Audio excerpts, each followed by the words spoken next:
guides donc sont tous passionnés, comme je le disais, mais également donc formés auprès de notre.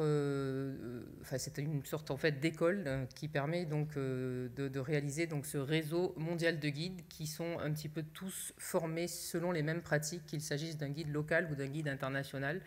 On est évidemment donc sécurisé donc auprès de ce guide et certains d'apprendre en fait un petit peu les choses les plus profondes de la région. S'agissant de guides natifs de la région, c'est un petit peu des ouvreurs de porte en fait. Ce sont des personnes qui vont nous permettre de nous mettre en contact avec les acteurs locaux et régionaux, ce qui est quand même quelque chose qu'on met beaucoup en avant chez Youans Club Aventure. Nous avons vraiment besoin en fait de cette ouverture de nos guides pour répondre à notre promesse numéro 1, qui est cette notion comme le disait Jean-Philippe, donc cette notion en fait de rencontre, d'échange, de partage, puisque nous veillons vraiment à ce que l'ensemble de nos randonnées soient,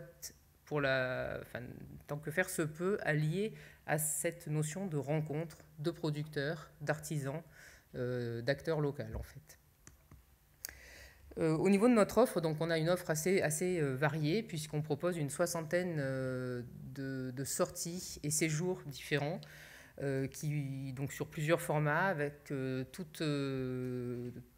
dans des gammes de prix vraiment très larges, puisque nos sorties donc demi-journée démarrent sur des tarifs très très avantageux à 16 €. Et ensuite on a des séjours de 2 jours, 3 jours, 4 jours, qui vont allier donc beaucoup de thématiques différentes, pouvant tourner aussi bien autour de l'art, donc rando et art, qu'est-ce que ça veut dire? On va partir donc randonnée dans le massif de la Sainte-Victoire par exemple, avec une guide artiste peintre passionnée donc de notre montagne, qui va nous, à l'issue de 2 heures de randonnée, nous initier en fait au croquis dans la Sainte-Victoire. Donc ça, c'est une thématique qui plaît beaucoup, qui s'adresse vraiment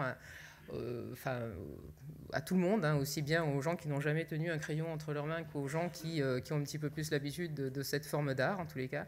Donc ça, c'est vraiment quelque chose qu'on aime bien mettre en avant.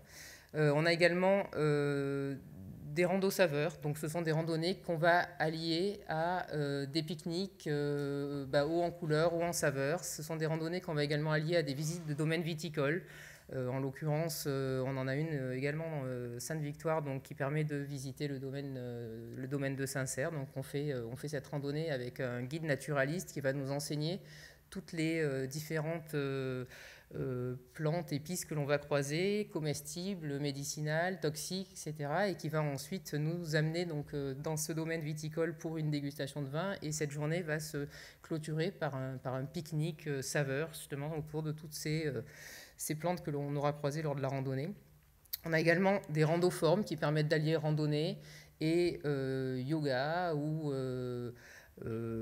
renforcement musculaire ou autre. Donc là aussi, on part avec un guide. On est également accompagné d'un spécialiste d'une activité annexe, et on attend d'être sur un lieu, on va dire mythique, justement, pour pouvoir pratiquer ensuite notre session de remise en forme ou notre session zen. On a pour continuer donc le panel des city rando qui nous permettent justement de visiter des villes autrement. Donc on en a à Marseille, on en a à Aix également, on en a à Avignon aussi. Donc c'est une découverte de la ville à pied, bien sûr, mais par des sentiers détournés.